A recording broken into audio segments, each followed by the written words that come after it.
Binuhusan niya ng kape ang mukha ng chairman.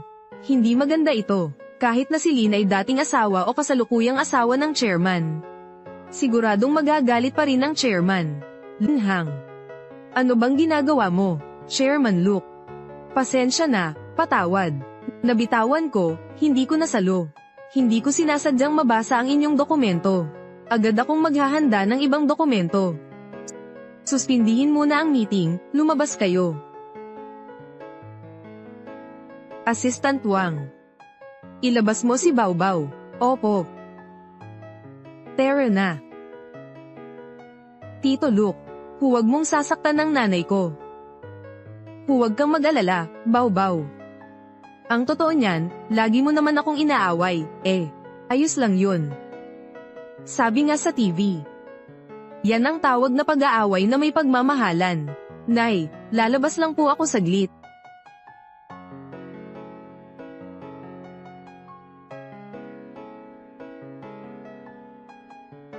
Pangulo Luke, kung wala na pong ibang gagawin, mauna na po ako.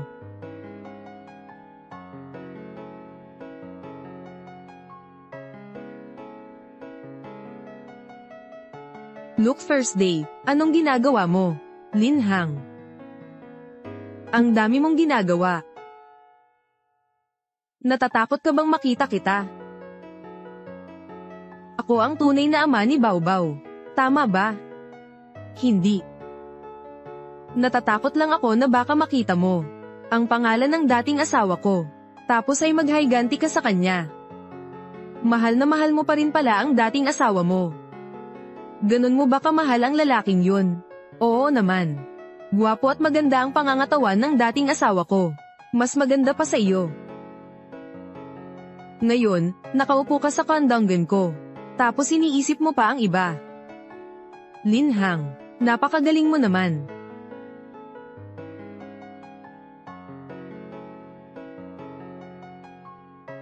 Luke first day, anong ginagawa mo? Nagdiborsyo na tayo.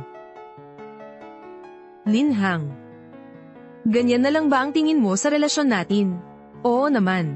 Oo. Trabaho na lang ang relasyon natin ngayon. Kaya't mas mabuting maglayo na tayo. Kung wala nang iba. Mauuna na ako.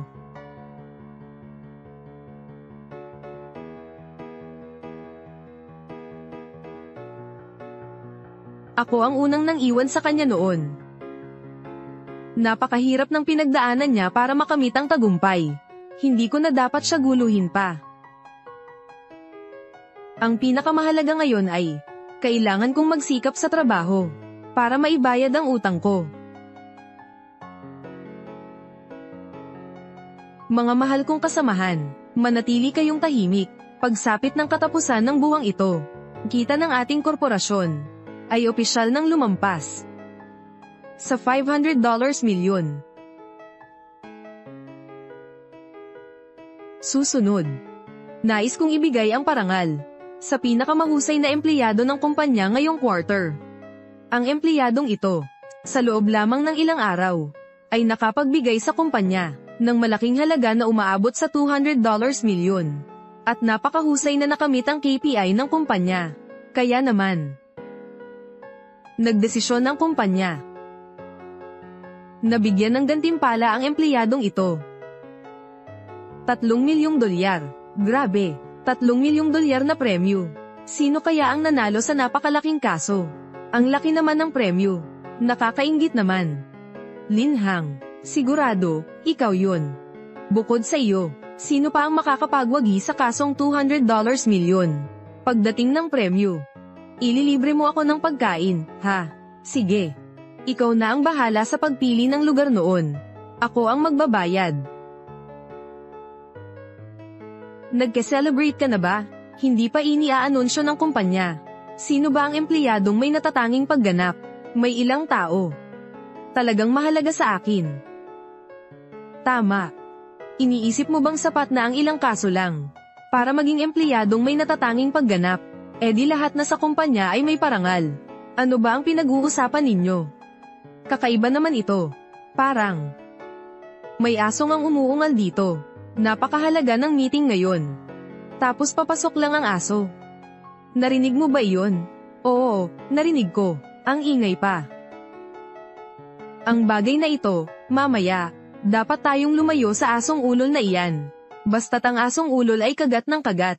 Hindi pa nga ako nabakunahan sa rabies, ikaw. Linhang, huwag kang maghambog. Gusto kong makita. Mamaya, makakatawa ka pa kaya? Ngayon, ipinapahayag ko, ang pinakamahusay na empleyado ngayong quarter. Ang nagwagi ng $3 milyong na premyo. Ay siya. Basta makuha ko lang ang pera, mababayaran ko na ang utang ng pamilya ko. Maaari ko bang habulin si Luke Thursday, ang nanalong best employee? Si Shenlu iyon.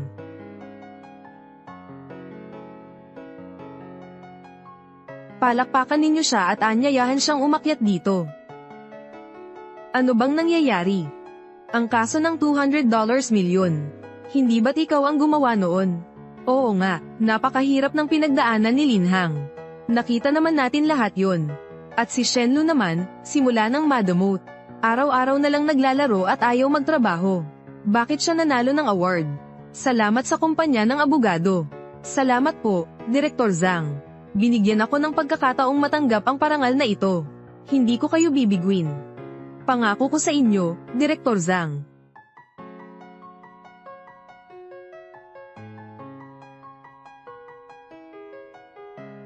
Direktor Zhang, nakamit ng kumpanya ang 500 na milyong piso kita. 200 na milyong piso dito. Galing sa mga kasong hinawakan ko. Bakit ang pinakamahusay na empleyado ng kumpanya? Siya. Bakit, Linhang? May sama ka ba ng loob sa kumpanya? Hindi po. Ako ang humawak sa kasong ito mula simula hanggang matapos. Tapos ngayon, ipapasa mo lahat ng karangalan kay Shenlu. Hindi ba't medyo unfair yun? Sino ba ang nagsabing ikaw ang nangasiwa sa kasong yan? Ngayon, ang kontrata ng kaso. Nasa akin na ito. Siyempre, akin na ang kaso. Bakit nasa iyo ang kontrata? Linhang. Ano ba ang pinagsasabi mo? Si Shenlu ang namamahala sa kontratang ito. Direktor Zhang. Ganito niya ako inaapi, si Linhang. Dapat mo akong tulungan na maghayganti sa kanya. Ang aking mahal na anak. Siyempre tutulungan kita. Pero ngayon, si Linhang ay labis na pinapaboran. Hindi natin siya kayang paghigantihan.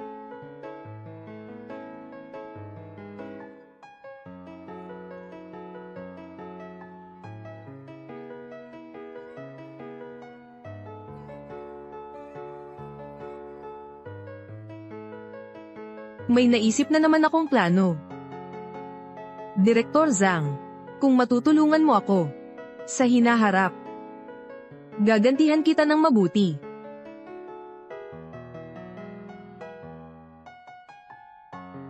Kayong dalawa, makipagtulungan kayo. Ang kasong ito ay akin. Ang mga salita ay hindi dapat basta-basta. Ang aming law firm ay propesyonal. Hinihikayat namin ang kompetisyon sa mga empleyado. Dahil wala kang kakayahang mapanatili ang kontratang ito. Sino ba ang pwedeng sisihin mo? Tama. Sa huli, pananagutan mo pa rin ang katangahan mo. Tatawagan ko na si Ginang Tran. At sasabihin kong pumunta siya rito agad para magbayad sa akin.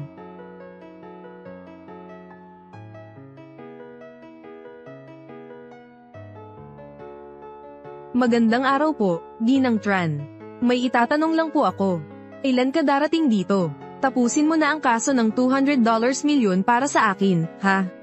Anong kaso ng $200 milyon? Wala pa akong naririnig dyan. Ganito kasi yun, Aling Tran. Dati yung kasong yun. Si Stella ang unang humawak. Pero, ako na ang sumunod. Si Attorney Stella ba ang tinutukoy mo? Naiintindihan ko na. Papunta na ako roon. Pupunta na ako para pirmahan ang kontrata. Sige. Narinig mo ba, Linhang? Parating na si Ginang Tran. Para pirmahan ang kontrata ko.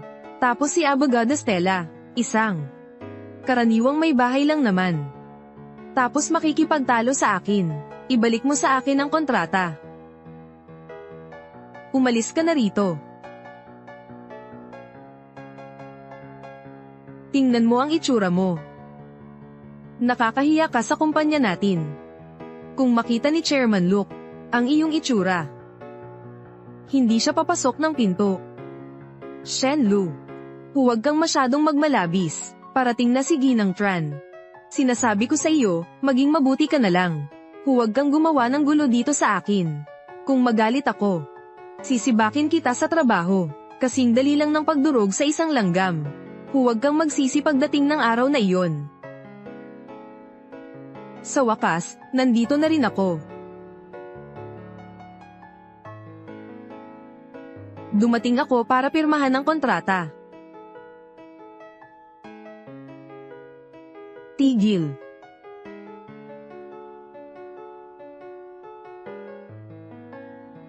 Sino ang nagbigay sa inyo ng lakas ng loob? Manggahas kayong manakit sa taong akin. Bitawan ninyo.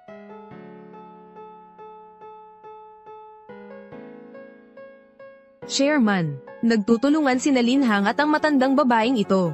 Nagpapanggap na asawa ni Luke. Pinaparusahan ko sila para sa iyo. Ayos lang po ba kayo, Lola? Ayos lang po ako. Si Linhang lang ang nahihirapan. Ang kulit ng batang iyon. Hindi mo inaalagaan ang manugang ko. Nako. Si Ginang Luke nga iyon. Tapos na ang lahat kay Direktor Zhang at Shenlu. Naririnig ninyo ba?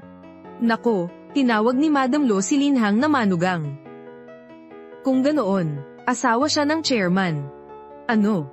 Chairman Lu, ito ay isang malaking pagkakaintindi ito. Pakinggan ninyo ang paliwanag ko. Nawalan ka na ng trabaho. Tulong si Wang. I freeze ang mga ari-arian niya. Bago magtanghali ngayon, gusto kong mawala siya sa Jiangcheng. Opo. Chairman Luke, patawarin niyo po ako. Siya ang may gawa. Pinag-utusan niya ako, yung babaeng baliw na yun. Chairman Luke, ibaba niyo na siya. Chairman Luke, bigyan niyo pa po ako ng isa pang pagkakataon. Paano naman yun mangyayari? Hayop na ito, bakit siya? Ang sinabi mo lang. Gusto mong lumuhad at humingi ng tawad sa'yo. Si Chairman Luke, mali ang narinig mo. Wala akong, huwag mo siyang bitawan. Bitawan mo ako. Anong karapatan ninyong arestuhin ako? Hindi ninyo ako pwedeng tratuhin ng ganyan. Siya ang nanakit sa iyo kanina. Tulong Wang. Sampalan mo siya. Bugbugin mo hanggang sa lumuhad at humingi ng tawad. Bakit naman ako mag-so-sorry sa kanya? Linhang. Kasalanan mo ito. Hindi ka pa rin nagsisisi. Suntukin mo pa ako. Sa kumpanyang ito, walang sino man ang may karapatang manakit sa manugang ko.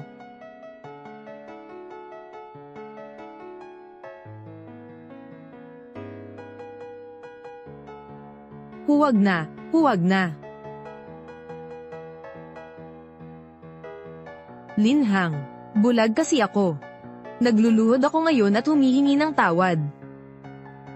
Linhang, alam ko pong nagkamali ako. Nabulag ako. Patawarin mo na po ako. Huwag mo akong gagalawin, Shenlu. Paulit-ulit mo akong nilate. Sinisiraan mo ako. Ito ang lahat ng bunga ng iyong ginawa. Ibagsak mo siya. Ipahayag mo. Kung may kumpanyang mangangahas na tanggapin siya. Ibig sabihin, nakikipaglaban na sila sa akin. Ayoko. Pakiusap. Huwag. Bitawan ninyo ako. Pakawalan ninyo ako. Sa quarter na ito, ang pinakamahusay na empleyado ay si Linhang. Mayroon ba kayong mga komento? Wala ako. Ang kasong ito ay nalutas ni Linhang. Tama.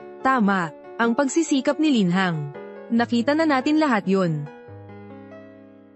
Kung gayon, umuwi na kayong lahat.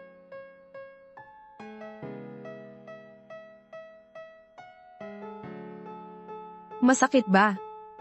Tingnan ko nga. Ayos na ako. Salamat sa iyong pagmamalasakit.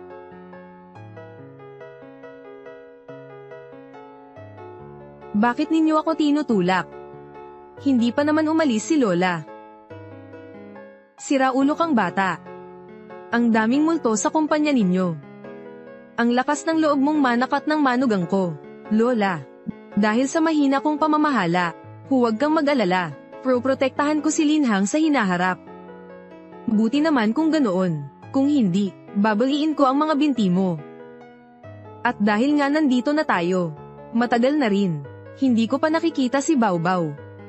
Ganito na lang, uuwi na ako ngayon kasama ninyo. Sa ilang gabi, gusto kong makita ang mahal kong Baobao. Hindi maganda, kung sakaling pumunta si Lola sa apartment, malalaman niya, na magkahiwalay kami ni Luke first day ng kwarto. Lola. Nakakaabala po ba ito? Wala naman po itong abala. Kayo ba'y nandidiri sa matandang ito? Hindi, hindi po.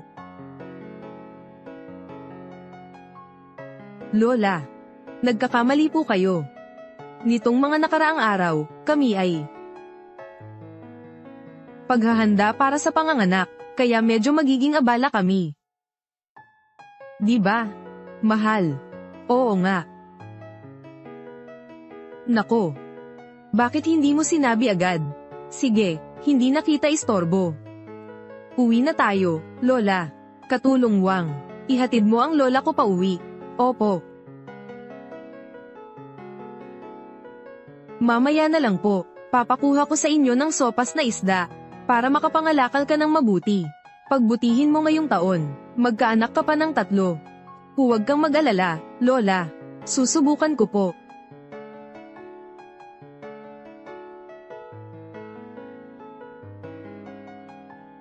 Ano bang pinagsasabi mo?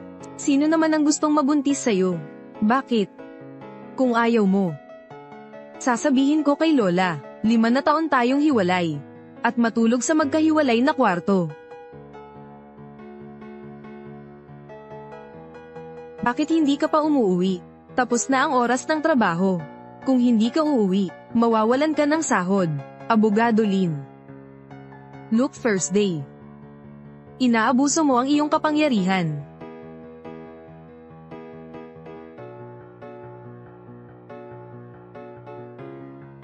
Baobao. Mahal kita. Tito Luke. Umuwi na pala kayo. Oo nga, si Baobao ay hindi sumunod. Mabait naman si Baobao. Mama, Tito. Para kayong nasa pelikula. Ang perfect nga naman ng couple na ito. Baobao, huwag kang magsalita ng kung ano-ano.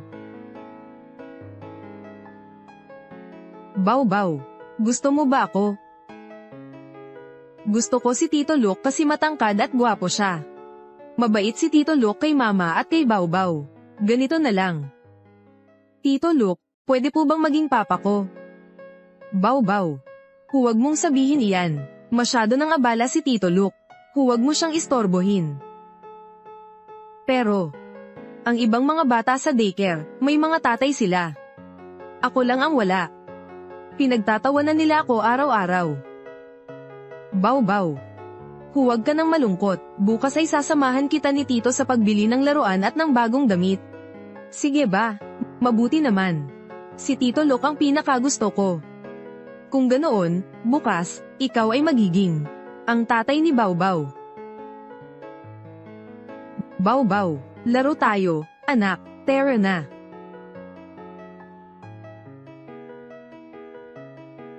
Uhaw si Baobao sa pagmamahal ng ama. Hindi ko sinabi sa kanya ang totoo. Masyado na ba akong nagiging makasarili? Nanay, gutom na po ako. Sige, magluluto ako ng kanin para sa iyo. Tutulong na po ako. Hindi pwede. Ako na ang gagawa. Dati, puro kakain, hindi marunong magtrabaho sa bahay. Ano ba ang kaya mong gawin? Gutom na rin ako. Magluluto na ako.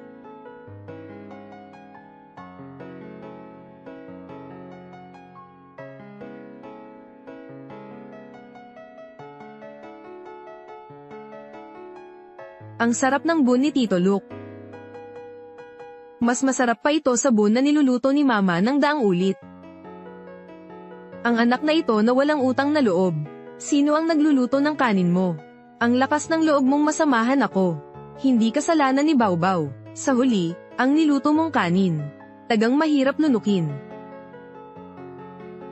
Pangit ba ang luto ko sa tingin mo? Hindi naman ganyan ang sinasabi mo dati ah.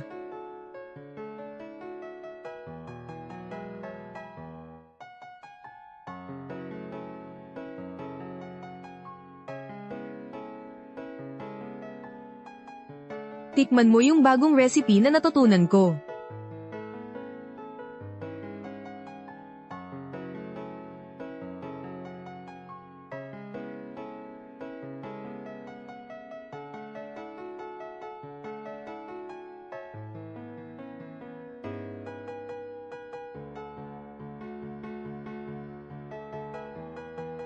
Bakit ka nakakunot ng noo?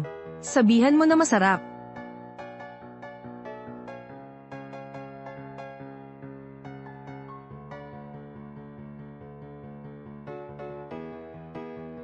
Masarap. Ang asawa ko, magaling magluto.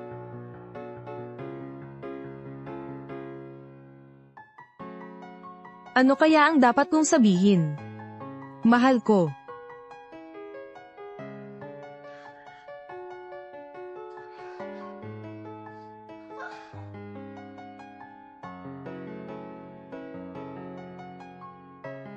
Sabihin mo, may tinatago ka pa ba sa akin? Wala na. Talaga.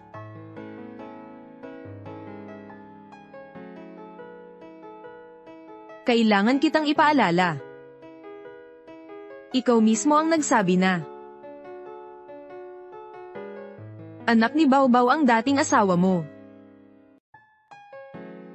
Anong nangyari? May hiwalay na kayo, hindi ka pa rin pinapapakasal ulit. May asawa ka pa ba noon? Kung aaminin ko ngayon, para na rin akong nanloko sa kanya. Look, first day, siguradong parurusahan niya ako, hindi ko dapat aminin. Sige. Ipaghihiganti ko to sa iyo mamaya. May iba pa ba? Wala na talaga. Linhang. Iniwan mo ako noon. Dahil ba nag-bankrupt ang pamilya ninyo? Sabihin mo, alam mo na pala. Kaya, Linhang, kung may mangyari man sa hinaharap, huwag mo akong ililihim. Kung may problema ka man, tutulungan kitang lutasin iyon. Basta huwag mo lang akong iiwan. Ako. Alam ko na. Ang tagal mo akong tinago. Paano mo ako babawiin? O hahayaan mo na lang akong magtrabaho ng libre ng ilang taon pa? Babawiin ko ang mga pinsala mo. Alam mong hindi ko kailangan yun. Ano naman ang gusto mo? Ano sa tingin mo, Linhang?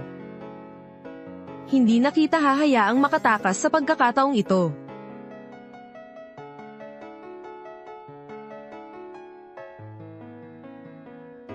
Mama, Papa, gising na po, umaga na. Nako, ang sweet naman ng mama at papa ko. Nakakahiya.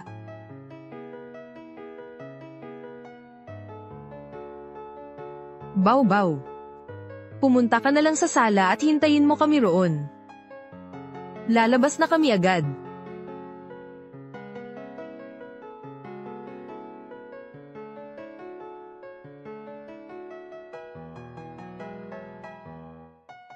Ano iyon? Nahihiya ka ba? Linhang. Tungkol sa nangyari kagabi. Huwag mo nang sabihin pa. Sa susunod na lang natin pag-usapan yan.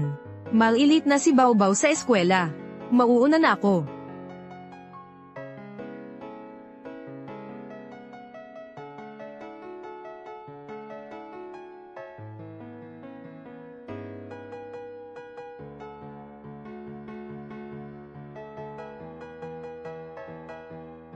Chairman, kailangan po ng pirma ninyo ang dokumentong ito.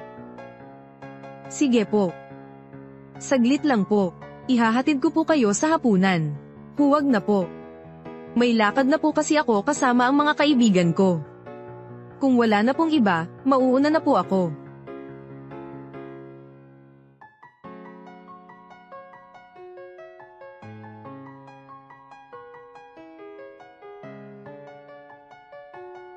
Kasalanan ko na hindi ko napigilan ang sarili ko. Kagabi, nakitulog ako sa kanya. Paano ko siya haharapin?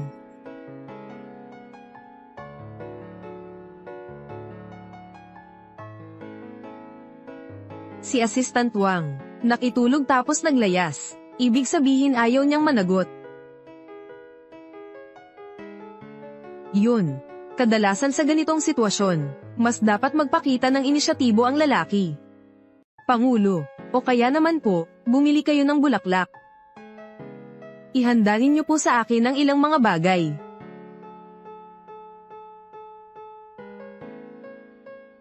Naayos ko na po. Si Attorney Lin ay narito na siguro sa cafe na ito ngayon.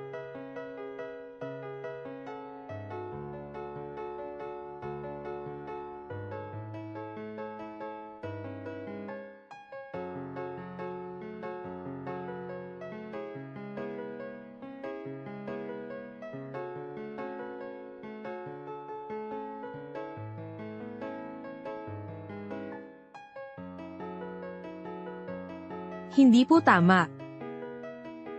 Bakit naman po ako aalis? Ako po ang ama ni Baobao.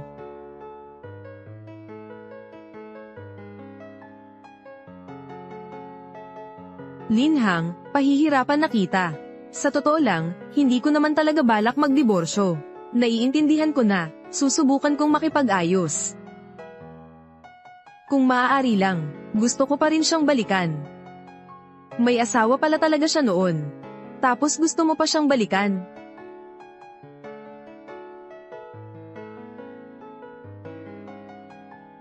Hindi ba't sinabi nating magde-date tayo ngayong gabi? Sasanduan kita. Anong date? Pinanggako mo sa akin yan. Nakalimutan mo na ba, Baobao? Namimiss mo na ba si Papa? Oo naman, namimiss ko si Papa. Ang kulit pa rin kahit hiwalay na tayo. Pupuntahan ko ang dating asawa ko. Mukhang hindi ito masyadong moral, ano? Ano bang hindi moral doon? Mayroon pa rin kaming nararamdaman sa isa't isa ng dating asawa ko. Gusto ko siyang balikan. Linhang. Ang tingin mo naman, parang lalong lumalala. Look, first day. Ano ba ang pinagsasabi mo? Para lang siyang tagapayo sa annulment. Tagapayo sa ano? Tagapayo para agawin ang asawa ng iba. Look, first day, huwag kang magbiro. Umuwi na tayo. Pasensya na, magkita na lang tayo ulit.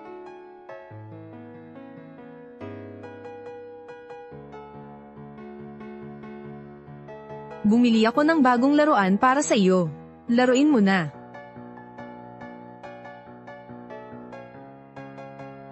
Look, first day. Nagtatrabaho lang naman ako. Napakahalaga sa akin ng kasong ito. Nanghihingi lang siya ng impormasyon tungkol sa diborsyo. Trabaho. Bakit ka naman nakangiti ng ganyan? Bakit niya hinawakan ang buhok mo? May bulaklak lang sa buhok ko. Tinulungan niya akong alisin iyon. Walang ibig sabihin ang pagtulog ng magkasama. Para sa'yo, ano ba talaga ang may kahulugan? Look, first day. Ano ba ang ibig mong sabihin? Sa lahat ka ba ng tao ganyan ka-close? Parang hindi ko maintindihan ang sinasabi mo. Ganyan ba ang tingin mo sa akin? Ano ba ang ibig sabihin ng close? Karapatan ko ang gawin ang gusto ko. Kontrolado mo ba ako? Huwag mong kalimutan, hiwalay na tayo. Tayo ngayon. Wala na tayong anumang relasyon. Wala na talaga. Linhang, ulitin mo nga. Nang gabing iyon ay malinaw na ikaw. Sabi ko tapos na tayo. Sa tingin mo ba magbabago ang lahat dahil doon? Sobrang mayabang nga ni Chairman Luke. Tama ka. Hiwalay na tayo. Simula ngayon. Hindi na ako makikialam sa buhay mo.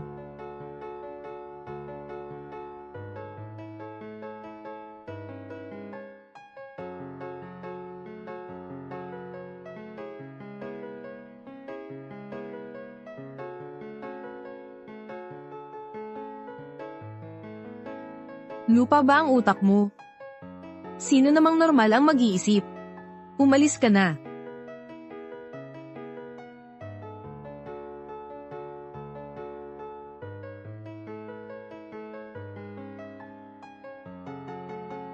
Anong nangyari kay Chairman Luke ngayon? Parang sumabog ang bulkan. Pinaiyak niya ang tatlong kasamahan niya.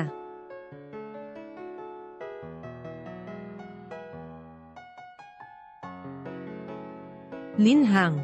Dahil maganda ang relasyon mo kay Chairman Luke, kausapin mo kaya siya?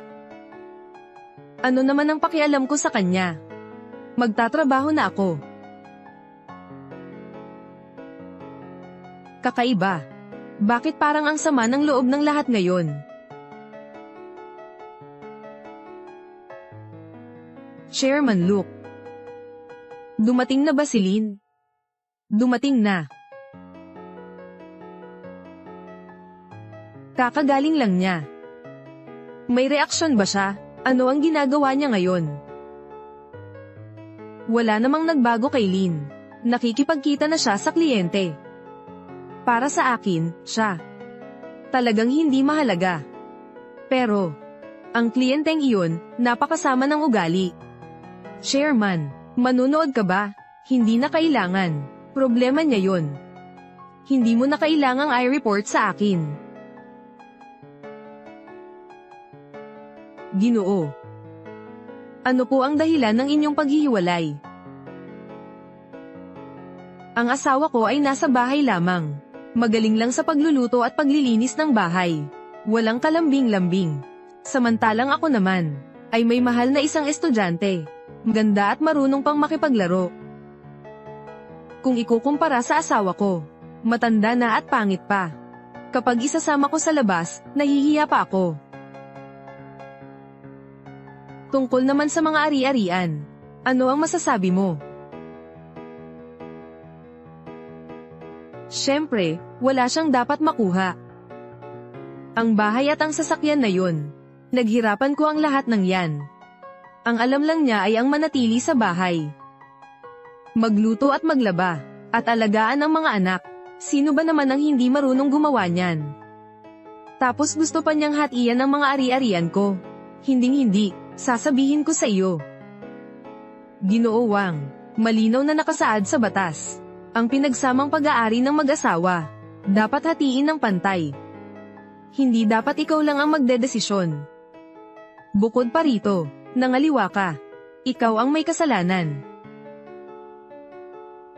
May kasalanan ba o wala? Anong pakialam mo kung nangaliwa ako? Kung kasing akit mo siya. Bakit ko pa kailangan maghanap ng iba? Ano sa tingin mo?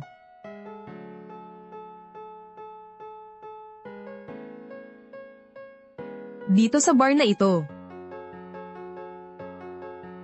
mayroon ding espesyal na menu ng alak.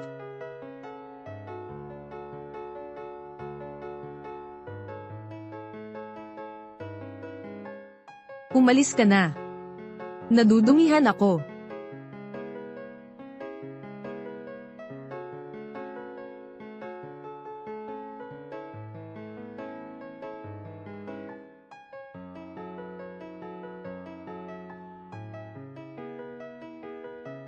Bakit?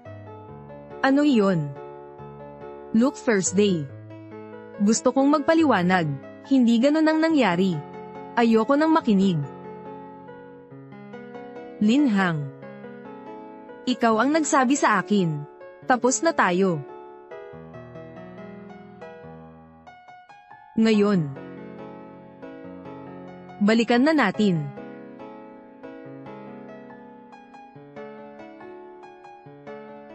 Wala na akong panahon para maglaro sa iyo.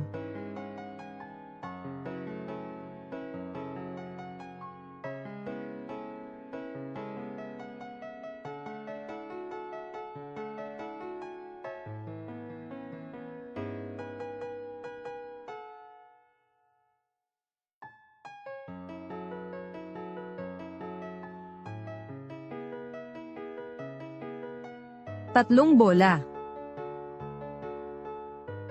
Isa ang nataman mo. Susundin kita.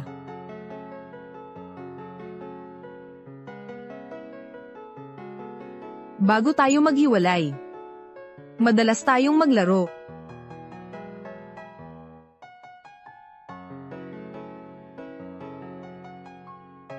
Ang tagal na kitang tinuturuan, tapos wala ka pa ring nataman. Baluktot na itong panghampas, hindi rin pantay ang mesa. Hindi ako naniniwala. Kahit na mananalo pa rin ako.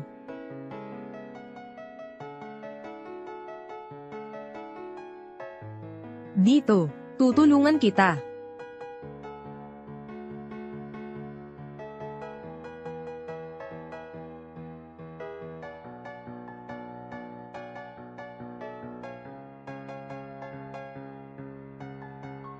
Falso, hayaan mo na lang ito.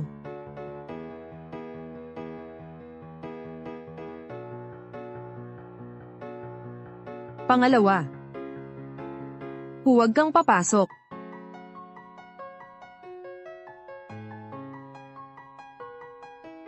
Pangatlo na ito.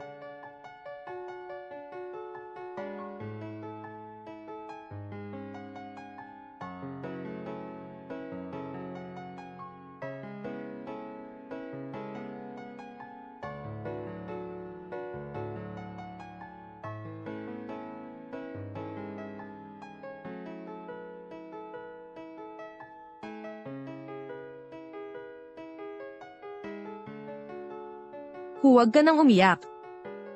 Tutulungan kita.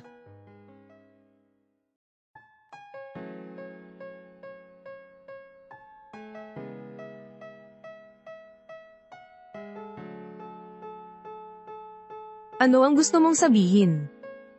Sabihin mo na. Hindi si Jiang An ang dating asawa ko. Wala akong dating asawa. Mga imbento ko lang iyon. Matandang kaibigan ko lang siya. Maniniwala ka sa akin. Oo. Naniniwala ako sa iyo. Isa pa. Dati, bakit kayo naghiwalay? Noong panahong iyon, may utang ang pamilya ko. Hinihingian ako ng utang. Ayaw kitang istorbohin. Huwag ka nang umiyak. Linhang. Kasalanan ko ito. Wala akong kakayahang protektahan ka. Sa susunod, dapat mong matutunang umasa sa akin, okay?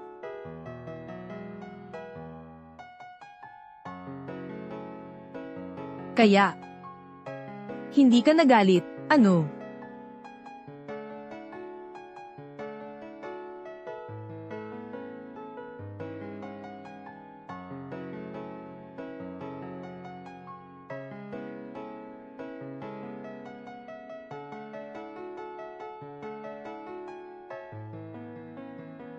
Nagkabati na sina mama at papa, di ba?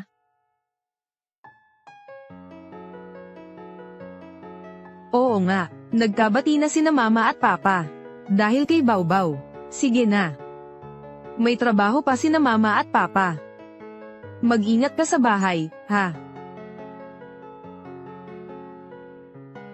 Sige.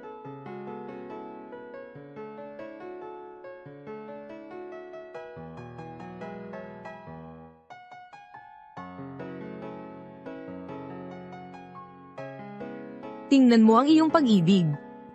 Napakahirap. Kailangan mong maghanap ng isang taong makakasama mo sa habang buhay.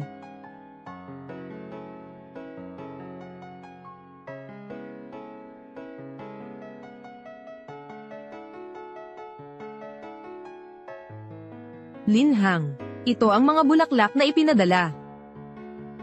Wala bang nakalagay na pangalan mo? Sino ang nagpadala nito? Ang asawa ko ang nagpadala. Linhang. Ikaw. May asawa ka na pala. Oo naman. Ang swerte mo naman. Ang bulaklak na ito, napakaganda nga. Ang mga babae ngayon, madaling lokohin. Samantalang ako, isang lalaking may tapang. Wala namang nakakaintindi. Sino ba yun? Siya ang bagong hepe ng operasyon. Kanina pa siya nakatitig sa amin. Nakakainis. Anong pinagsasabi mo?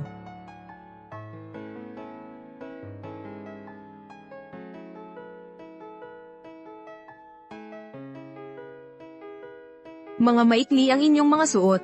Hindi ba para makita ng mga lalaki? Ikaw. Mahaba naman ang suot mo. Para itago ang iyong mga kapintasan.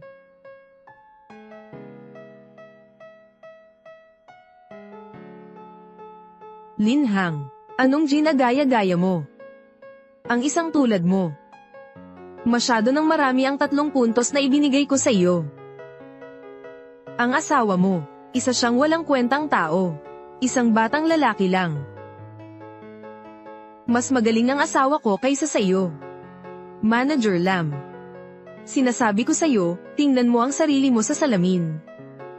Walang gustong husgahan ng isang aso.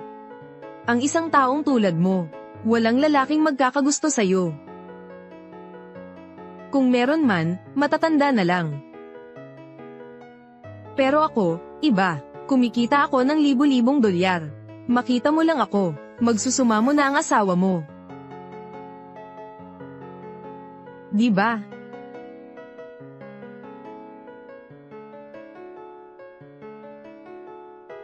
Ako ang asawa niya. Ang sabi mo, gusto mong gawin ko.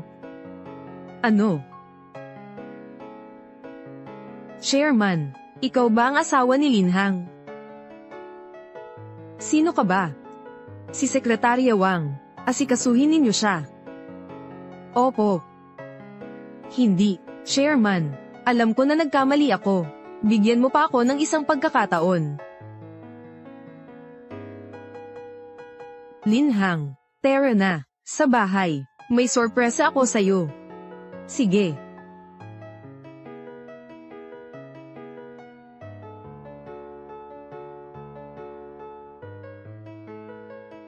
Anong ginagawa mo? Bakit ang lihim-lihim?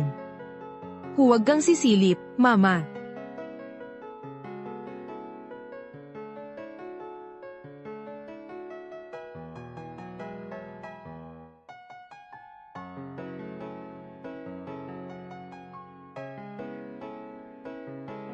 Sige.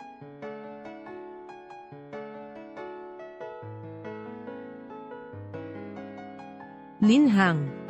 5 taon na ang nakakaraan, hindi kita napagtanggol. Ngayon, payagan mo akong maging asawa mo. Oo.